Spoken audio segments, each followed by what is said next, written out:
Hello and welcome to the BMC Quick Course series. My name is Roman Kopanyuk and I am MVGE product developer based in Tel Hai, Israel.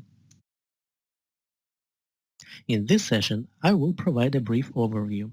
I will show you the changes that are required to use this feature. I will introduce the new MJEINI parameter, go through the new BBPARM watchlist member and its format.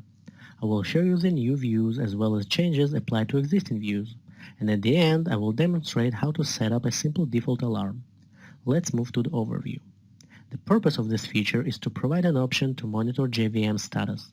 Since we cannot set up an alarm on the absence of data, we need a view that shows active servers as well as inactive. Server availability is this feature that should provide those capabilities. This is a sample of MJEINI BBPARM member. MJEWLT is a new parameter indicating the suffix that is being used to determine the name of MJEWLT member. Default value for this parameter is 00.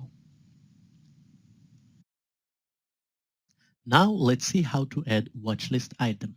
For this purpose, we can use watch command on JVM disk view. Watch command will add a selected JVM to a watchlist definitions. Because the collection is done asynchronously, the view may not reflect the new status immediately. Go to the watchlist view to refresh the watchlist table by hyperlinking on W column.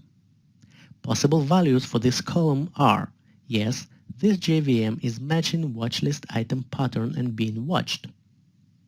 No, this JVM is not matching watchlist item pattern. And the last value for this column is unknown, like we can see here in our example, which means could not determine status of the JVM. Watchlist item matching has not yet occurred. Invoke watchlist view.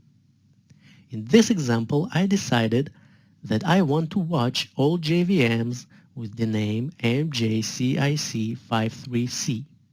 Hence, in watchlist add dialog, I specify job name only. In this dialog, all parameters are optional except job name parameter. First, positional parameter is job name. This parameter indicates the job name to be watched. Second positional parameter is port. This parameter indicates a port that is associated with a given job. Third positional parameter is a system name. And the last parameter is server name. After watch command is being complete, I can go to watchlist Z summary view. There, I see that I've got 7 active JVMs with the same name. A hyperlink on job name column brings me to watchlist view. If watchlist item is shown as active, we show its PID and ASID. Let's go through some watchlist commands. In order to use watchlist commands, we have to be in edit mode. Just type edit on the command line. Another way to add item to the list is to use ADDI primary command. After entering the ADDI command, watchlist item add dialog appears. There we can specify any desired criterion. And the last way to add new item to watchlist is to use add line command. After entering add line command, same watchlist item add dialog appears, where we can specify all desired criteria. To change an existing item, use change line command. After entering the command, watchlist item change dialog appears, where we can alter any desired criterion. To delete item from the watchlist, use delete line command. Just enter delete command on CMD field and press enter. The watchlist item delete informational dialog appears and asks you to confirm your decision. Now let's take a brief look at MJEWLT00 member and its format. This is a default sample member shipped with the product. Each watchlist item in this member is comma-separated string. The watchlist member shows the parameters that you defined with the watchlist commands. Like I previously mentioned, all parameters are positional.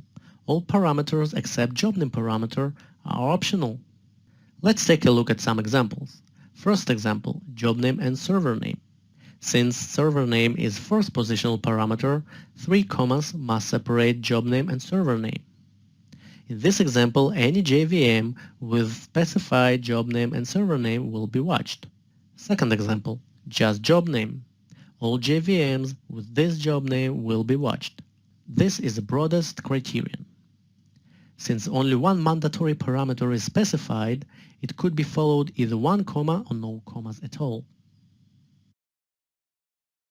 Now let's take a look at alarm setup example. In order to activate alarm, navigate to Alarm Dist view. This view displays a list of alarm definitions that have been distributed by the product. MJEINExx is a default distributed alarm. A-line command adds a distributed alarm definition to the MainView infrastructure command registry. Thank you for your time. For more video demonstrations, visit the product homepage and click PDFs and videos.